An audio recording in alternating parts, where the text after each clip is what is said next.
It is now Monday, the weekend's over, you've had your chance to see Black Panther Wakanda Forever, so we're going to talk spoilers here in this video. So, that being said, if you haven't seen this movie yet, please click away and then go watch the movie, and then come back. As I said in the last video, this video will still be here when you're done watching the movie, so go ahead and go watch the movie first. Please, I don't want to spoil this for you guys. That being said, let's jump right into it. This is going to be more my thoughts than as a review. That's kind of what my last video was for, but we're going to get more into the details here as much as I can remember. Black Panther Wakanda Forever, in my review, I praised quite a lot, and I think it deserves most of that praise. The soundtrack is absolutely amazing here. The set pieces and the cinematography is amazing. Like, this film looks incredible. It's stunning. And none of that changes here in this review. I thought the characters were written well. I thought the story was pretty good and captivating, engaging, all of that. None of that changes here. But like, the more I thought about this film, the more problems I started to see. For one, I think the third act kind of falls short. I feel like the whole first two acts of this movie are done extremely well. And then the climax is just... It's underwhelming. That's not to say that it's bad. It's just not what you would have thought it would be. I also thought them finding out what Namor's quote-unquote weakness was super quickly. It was kind of like pushed under the rug. Like, oh yeah, we found it out. And then you like see them do it. I don't know. I think it was executed weirdly. But I'm glad that Ryan didn't kill him off. I got scared there for a little bit. I was like, no, don't kill another good villain. He didn't here. He learned his lesson. Speaking of other good villains, Killmonger comes back in this film, which I think we all saw coming. It was good. I felt like, again, in the third act, when she's like remembering her interaction with Killmonger, it's like cut short almost. I don't know. It was weird. I don't know how to explain it without having the footage here. I thought the initial meeting of Killmonger and Shuri was fine. It was actually great. I was really psyched for it, and it was pretty cool. Everything with Namor, I'm either extremely happy about or extremely mixed about. I really liked how powerful they made him in this film. I've said this earlier, but like, after what happened with Gore, I was really scared with what they would do with Namor, and I realized that these aren't the same directors directing these films. I was still nervous. It's the same studio. Namor seems really overpowered, except for that third act, which again, I think is what makes it kind of fall short. This whole film, I'm thinking, how are the Wakandans going to beat him? I don't see it. And he's portrayed as very powerful, and I enjoyed that. I also enjoyed that they did make him kind of that anti-hero, that he's not necessarily bad. His intentions aren't bad. He's trying to protect his people. But at the same time, it's like, bro, what are you doing? Why are you attacking Wakanda? Why are you trying to take over the world? I've seen a couple people talk about this. I don't know why his immediate reaction to a couple people discovering that they exist is, oh, let's go wage war. To keep your secret kingdom secret, I don't think the way you do that is to go to war with the whole freaking world. But that's just me. I also thought that he and Shuri's relationship is good for the most part, but it doesn't make for a good protagonist v antagonist story. And we'll get into that more towards the end of the video. I'm just going to say this again. The soundtrack and the sound design in this film is amazing. I loved the soundtrack for this film. But even more so than that, I loved when Ryan would decide to not use music in like fight sequences or during emotional moments. I felt like some of those scenes were my favorite in the film. That being said, the soundtrack is captivating.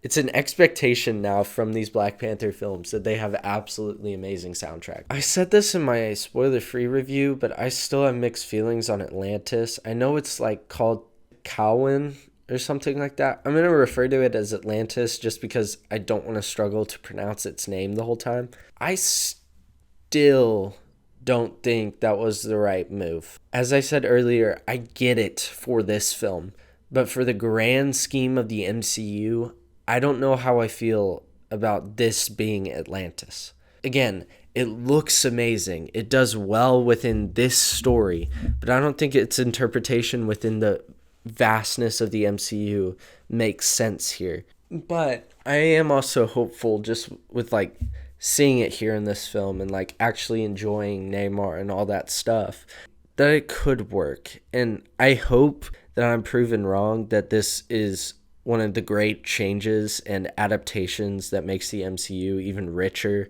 and helps in other films as well. But right now, I'm just not seeing it. I think the Wakandans in this film are incredible. I think the writing for Shuri was done really well. I love that she goes on a path for vengeance, just kind of like T'Challa did during Civil War and kind of Black Panther. But as cool as those parallels are, there were some times where I was like, oh, they're just repeating stuff with Shuri from Black Panther. Like in the theater, I was like, that's kind of lazy. But it works. It works. It doesn't, again, drag down the film. I loved her arc. Her interactions with people were great. I love what they did with Angelina Bassett's Queen character. Like, she acted the heck out of this film. Incredible performance by her. I'm mixed with, again, like a lot of things in this film.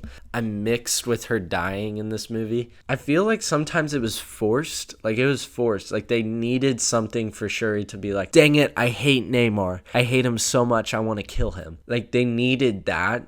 It was kind of weird because she and T'Challa both died. It felt like she was kind of swept under the rug for T'Challa. Like, Shuri's still mourning him after the battle and all this stuff. Like, a year has passed since his death and her mother just died, and yet she's finally able to mourn him and all that stuff. I don't know. I feel like it was used just to give Shuri motivation, but not used any other way in the story. But I could be wrong. Again, maybe I'm missing something. I think I said all I wanted to say about Ironheart in my spoiler-free review, so I'm not going to talk about her much here. M'Baku, great as always.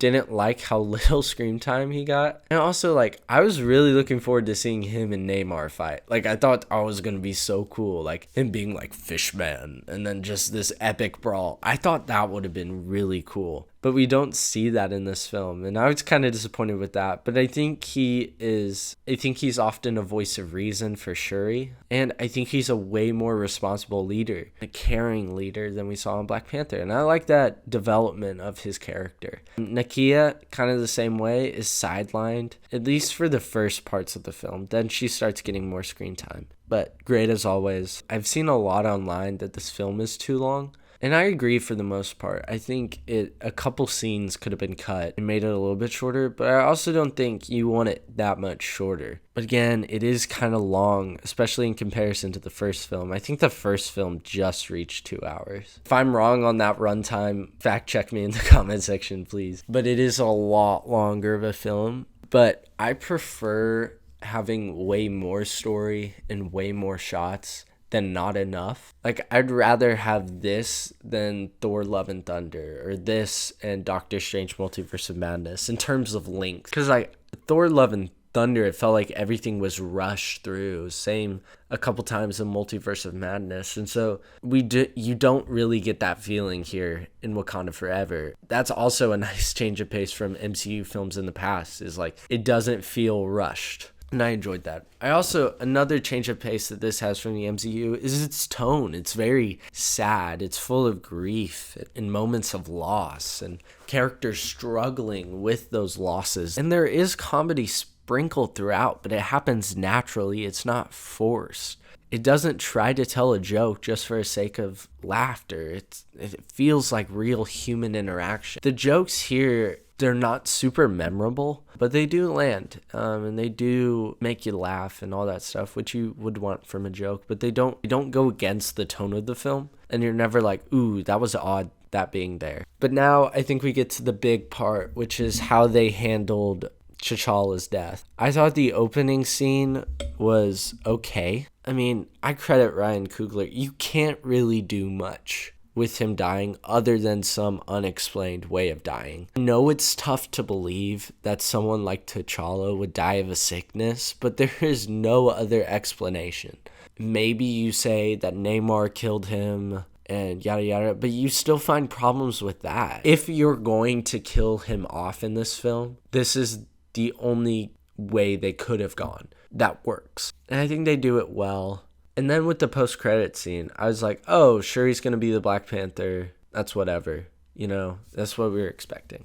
But then the end credit scene pops out of nowhere, and instead of setting up like some movie in Phase 5, we then get freaking T'Challa and Nakia's son, whose name is also T'Challa, there. And I was just like, wow, they're really going this arc. Which, again, out of all the things I thought they could have done with the death of T'Challa, this was not one for some reason. But I like this. If you're not going to recast him, I feel like this is the only way you could have gone. You can't have Black Panther without T'Challa. Not this early in the franchise's history, So I like that they're going the son route. However, at the same time, I think after watching this film, I am in full belief that they should have recasted T'Challa. I feel like he and Namor would have had a lot more beef and would have made a lot more sense facing each other than Shuri and Namor. I feel like everything going on with the world, it made more sense for T'Challa to deal with it. I feel like this film, even though it's rewritten to not be focused on him, still works better with T'Challa in it. Again, Marvel is put in an impossible situation. Ryan Coogler is put into an impossible situation that if you recast T'Challa, you get a ton of people going, that's not respecting the legacy of Chadwick, that's not doing all this stuff, which I would disagree with, but you're going to get that backlash. And at the same time, if you don't, you're going to have people going, why didn't you recast? Like, that's something Chadwick might have wanted. So they're put into an impossible situation, and I think they try to play the middle ground here with his son, and I think it can work. I'm optimistic about it. But in terms of this film, I think it works better with T'Challa as the main focus. That being said, this is a great film. This is entertaining. It tells a good story. It introduces a great new villain. And it continues the story of Wakanda well after the passing of two of its monarchs. I think a couple changes could have been made, and this film might have been the best movie in the MCU. But instead, what we got